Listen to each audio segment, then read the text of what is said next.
దేవుని నామానికి వందనాలండి. దైవజనులకి నా హృదయపూర్వక వందనాలు. అలాగే పాస్టర్ గారికి కూడా వందనాలండి.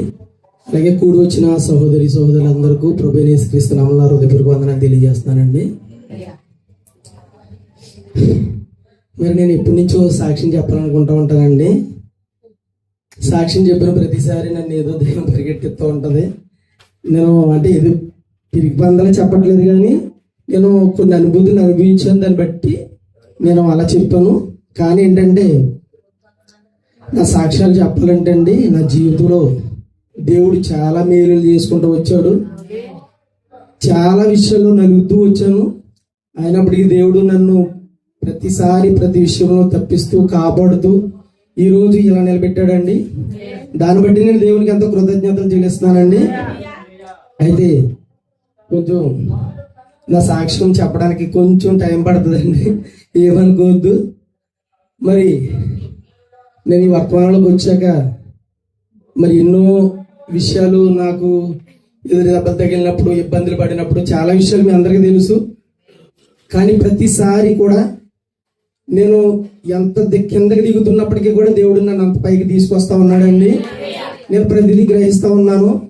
నా సాక్ష్యం చెప్పడానికి ప్రధానమైన ఉద్దేశం ఒకటే, అది చివరిలో చెప్తానండి. ఇదంతా చెప్పాక అప్పుడు చెప్తాను చివరిలోని. అయితే నేను మరి ఇక్కడికి ఇంచుమించు 7-8 సంవత్సరాల మట్టి నుంచి ఇక్కడికి రావడం జరుగుతుంది. మరి వచ్చిన కాలం నుంచి కూడా ఇక్కడ నేను కొనసాగుతున్నాను. ఇక్కడ వాక్యంలోకి వచ్చాక నేను చాలా మారాను. నేను అంతకుముందు వర్తమానంలో ఉన్నప్పటికీ కూడా నేను ఏ పాస్టర్ని లెక్క చేసేవాను కాదండి. పెద్ద పెద్ద పాస్టర్ని ఎవరినే లెక్క చేసేవాను కాదు. కానీ ఇక్కడికి వచ్చాక చాలా మంది అన్నారు, ఈయన ఏమి ఉండడు ఇక్కడ, ఈయన కూడా ఏం లెక్క చేయడు అని చాలా మంది అన్నారు. నేను కూడా అనుకున్నాను, నేను ఎవరికి లెక్క చేసేవాను కదా. ఏంటంటే వాక్యం ముందు వర్తమానం ముందు ఎవరికి భయపడేది ఏంది అంత డేరుగా వెళ్ళిపోయేవాడిని. కానీ అయినప్పటికీ కూడా నేను ఇక్కడికి వచ్చాక వాక్యంలోని దేవుడు నాతో మాట్లాడడం మొదలుపెట్టాడండి. నన్ను నేను ఎంతగా సరి చేసుకుంటూ వచ్చానో శత్రువు నన్ను అంతగా పరిగెట్టిస్తూ వచ్చాడండి. కానీ అది నాకు దేవునికి కొంతవరకు సేవకులకు మాత్రమే తెలుసు. చాలా మందికి నేను పైనే కనబడతాను. నాది ఏంటంటే చాలా మందికి అర్థం కాదు, ఎప్పుడు నవ్వుతూ తిరుగుతుంటాడు ఏంటో అనుకుంటారేమో. కానీ ఏది ఏమైనప్పటికీ కూడా దేవుడు నా పక్షంగా ఉండి చాలా విషయాల్లో నుంచి నన్ను తప్పిస్తూ వచ్చాడండి. కొన్నిసార్లు మరణ పడకల్లోకి వెళ్ళాను. కొన్నిసార్లు కొన్ని సిచ్యువేషన్ల ముందు ఎదురైనప్పుడు నేను లోకంలో కలిసిపోదాం అనుకునేవాడిని. లేకపోతే లోకస్తులు అంటే నేను గత జీవితం అది చాలా భయంకరమైన జీవితం అండి. నేను కొంచెం తాగేవాడిని, తిరిగేవాడిని, తల్లిదండ్రులు కొట్టాను, అన్నదమ్ములు కొట్టాను, గ్రామంలో చాలా మందిని కొట్టాను. చాలా హీనమైన స్థితిలో బ్రతికే ఉన్నప్పుడు తాగేవాడిని కాబట్టి అలా ఉండేవాడిని. అటువంటి సమయంలో ఒక దైవజనుడు నాకు వర్తమానం చెప్పడం, వాక్యంలో తీసుకురావడం, తర్వాత వర్తమానంలో కొనసాగడం, తర్వాత కొన్ని పరిస్థితుల ప్రభావం బట్టి నేను మళ్ళీ ఇక్కడికి రావడం, ఇదంతా దేవుని ప్రణాళిక నేను నమ్ముతున్నాను. అయితే నేను అలా వర్తమానంలో కొనసాగుతూ ఉన్నప్పుడు మరి నన్ను చాలా సమస్యలు చుట్టుముట్టాయండి. చాలా మంది నమ్మిన వారి వల్ల మోసపోయాను. ఎన్నుపోట్లు పొడిచారు చాలా మంది. చాలా బలహీనమైన పరిస్థితులు దీనికి దిగజారిపోయాను. మరణం తప్పితే ఇంక ఏమీ లేదు, నా జీవితం మొత్తం జీరో. అలాంటి పరిస్థితులు చాలా మందిని నమ్మి సురిటీలు ఉండడం వల్ల కొన్ని ప్రాబ్లమ్స్ ఫేస్ చేశాను. చాలా ఇబ్బందులు పడ్డాను. అంటే ఎలాంటి సిచ్యువేషన్ అంటే ఇంకెవరితో చెప్పుకోలేని పరిస్థితి. నమ్మిన వారి వల్లే మోసపోతే ఎలా ఉంటుందంటే బాధ మామూలుగా ఉండదు. అది అనుభవించేవాడిగా వెళ్తుంది. అది అనుభవిస్తూ నవ్వుతూ ఉండాలంటే చాలా కష్టం. అటువంటి పరిస్థితుల్లో కూడా దేవుడు నన్ను ఎంతగానో బలపరిచి ఈరోజు ఇలా నిలబెట్టాడని నేను నమ్ముతున్నానండి. అయితే అలా ఉంటున్న సమయంలో మరి నేను కొన్ని బయట అప్పులు చేశాను. మీ అందరికీ కూడా తెలుసు. నా భార్య కూడా చాలా అమాయకురాలండి. ఎక్కడ సంతకం పెట్టమంటే అక్కడ పెట్టేది, చెక్ మీద సంతకం పెట్టమంటే పెట్టేది. నేను అలాగే అప్పులు చేశాను. తన మీద చాలా ప్రెజర్ ఉంది. పాపం తనకి నీళ్ళకి పాలకి కూడా తేడా తెలియదు. ఒకసారి నేను కోపం పడతాను కానండి, చాలా మంచి ఇస్తాను. ఈ రోజు వరకు కూడా తన శాలరీ ఎంత వస్తుందో కూడా తనకు తెలియదు.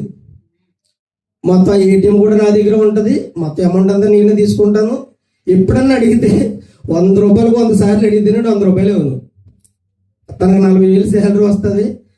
కానీ ఎప్పుడు కూడా నన్ను ఇప్పుడు కూడా ఏమీ అనలేదు. తన బట్టి కూడా నేను అంతా సంతోషిస్తున్నాను.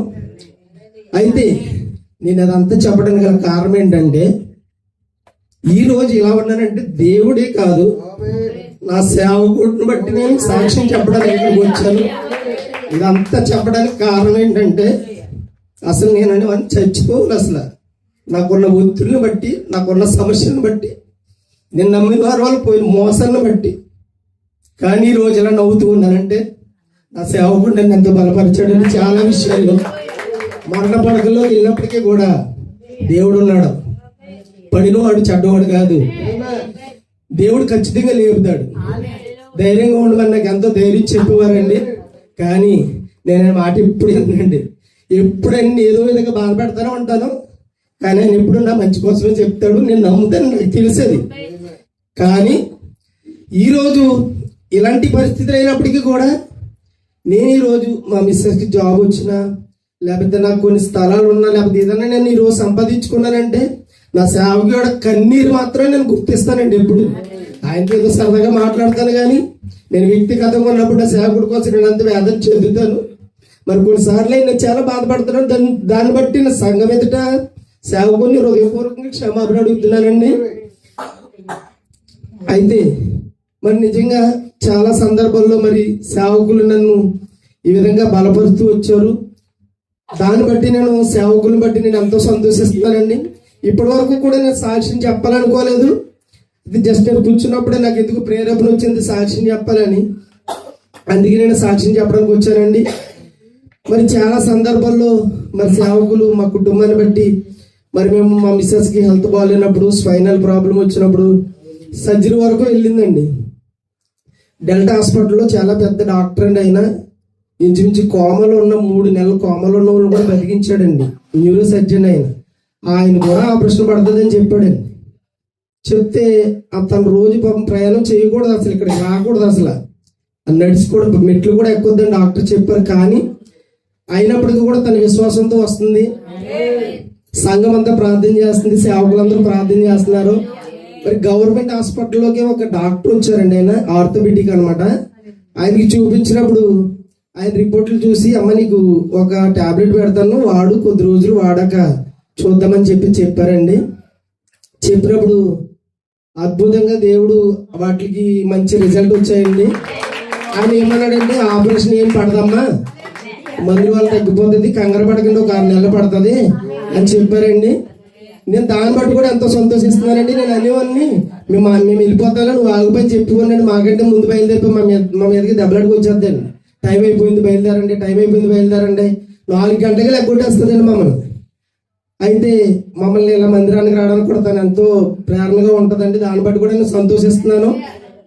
అయితే ఈరోజు ఏదేమైనప్పటికీ మళ్ళా 2026లో మేము ఎంత క్షేమంగా ఉన్నాం, మన అందరం కూడా క్షేమంగా ఉన్న దాన్ని బట్టి నేను దేవునికి కృతజ్ఞతలు చెల్లించాలని, నా సేవకుడి యొక్క కన్నీటి ప్రార్థన వల్ల నా కుటుంబం ఈరోజు క్షేమంగా ఉందని, ప్రతి వ్యాధుల్లోనూ, బాధల్లోనూ, సమస్యల్లోనూ, ఇరుకుల్లోనూ, ఆర్థిక సమస్యల్లో, ప్రతి ఒత్తిడిలో నుంచి దేవుడు మమ్మల్ని కాపాడి క్షేమకరంగా ఈరోజు సజీవంగా దేవుని సన్నిధిలో ఇలా నిలబడి సాక్ష్యం చెప్పడానికి కృప చూపించిన దాన్ని బట్టి, సేవకులను బట్టి దేవునికి మరొకసారి కృతజ్ఞతాస్తుతులు చెల్లిస్తూ ప్రభువైన యేసుక్రీస్తు నామములో సాక్ష్యం చెప్పి ముగిస్తున్నాను.